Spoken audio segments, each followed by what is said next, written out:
My name's Matthew Wallace. I'm the manager of Resting Pets, family-run crematorium. At the time of losing a pet, there's a number of options.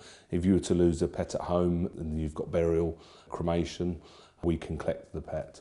A lot of people are uncomfortable with taking their pets home with them, so we can collect from either in the veterinary centre or people's homes. It gives people a chance to maybe take the pet home and say their goodbyes. We offer quite a personalised service, so we would make a specific trip to collect a pet from a veterinary centre. A number of crematoria will collect on a weekly basis. We collect as required, so today or first thing tomorrow. Resting Pets only do individual cremations for people having ashes back. They can be either back for scattering or back in a casket, or you can have ashes buried in a plot in the cemetery, or even a burial. Burials are becoming less and less popular and more people are going for cremation, but we are able to offer a burial service as well. And it is important, if you're taking your pet to be buried somewhere, that you do ensure that the site is regulated and licensed for pet burial. And we offer interment of ashes with an oak post. We offer burials with a marble headstone, etc. People are more than welcome also if they want to scatter their ashes in the gardens. Obviously there's no marker when that happens, but people are welcome to come and visit the gardens. People always ask, how many pets do you look after? And it is a very difficult question to answer. We look after as many as we need to. We average probably about 60 or so a week, but that can differ. We don't control obviously how many pets are put to sleep. We are members of the Association of Private Pet Cemeteries and Crematoria.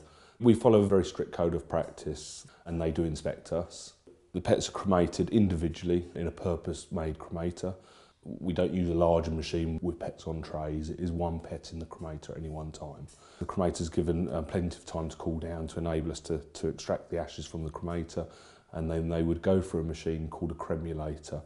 And this machine just makes what are very coarse ashes into a much finer powder, much nicer if you're going to be scattering.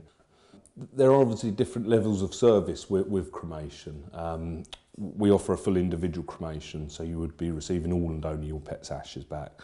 There's such thing as a group cremation, and you would receive a token amount of ashes from that group cremation.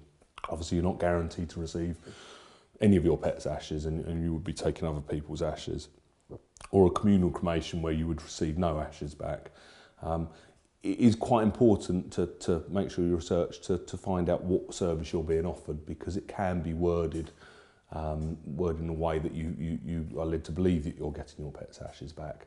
So certainly any member of the Association of Private Pet Cemeteries and Crematoria would certainly guarantee that you would be receiving all and only your pet's ashes back to you. With the ashes, when they come home to you, you would either be looking to scatter the ashes or burying them at home, or we can offer a number of caskets and picture frames that we do as well, which have the ashes discreetly in a sealed container behind the frames.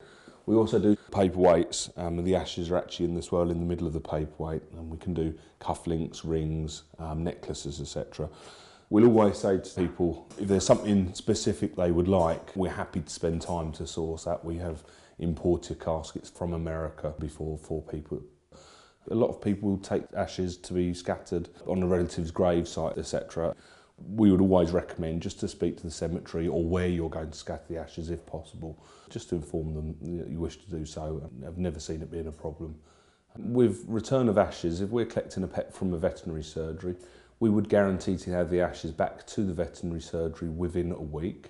When the ashes are ready, we will usually either return back to the veterinary practice, or people are more welcome to collect the ashes, have a wander through the grounds, spend some time in the gardens of remembrance. Often nice to give them a chance to gather their thoughts and see where the pet was looked after. If somebody was taking ashes home to scatter or to bury at home, they would have the scatter box, which is just a little cardboard box. It comes with a spray of flowers, and within that the ashes are in a self-seal bag. So they're packaged in a way that they can't get damaged if being returned to the vets. So it's easy for the owner to take home and scatter at home.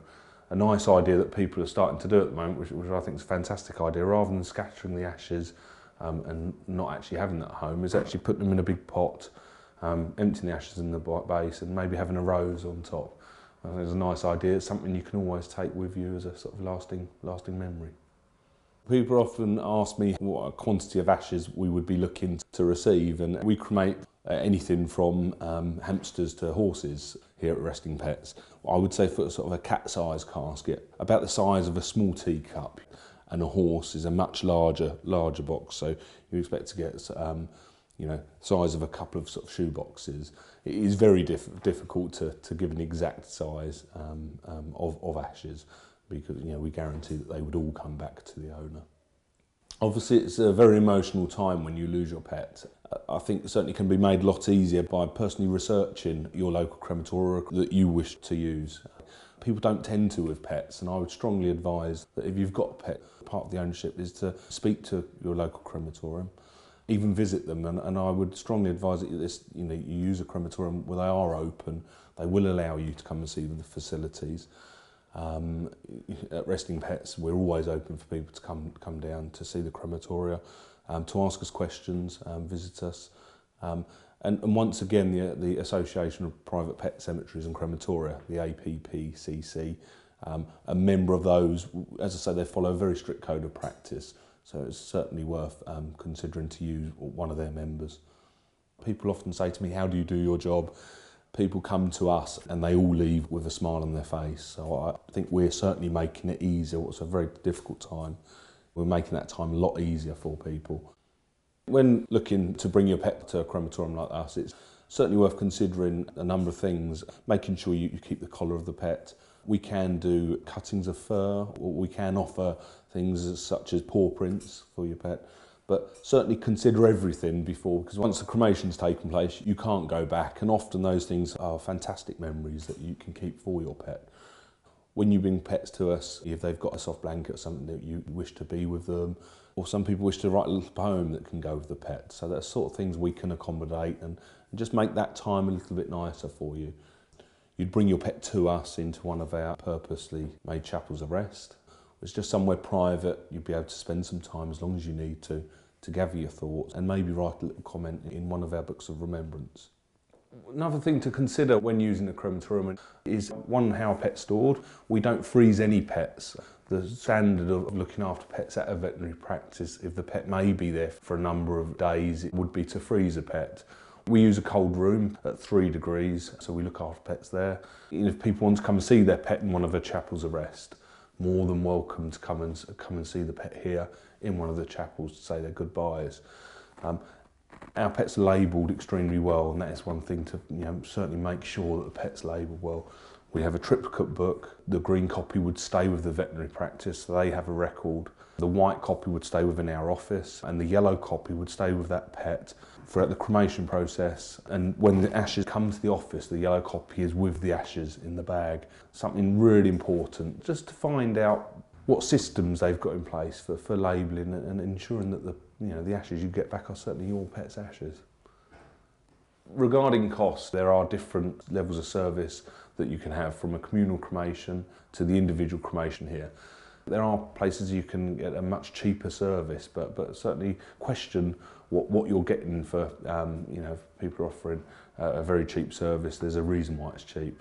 We are priced between, starting at about £70 up to £200 for an individual cremation. And then obviously people can choose a casket or memorial on top of that. The price differs on the size of the pet. We have a minimum charge of £70 because the cremator has to run for a certain amount of time with that pet. Obviously much larger pets attract a larger cost involved. So.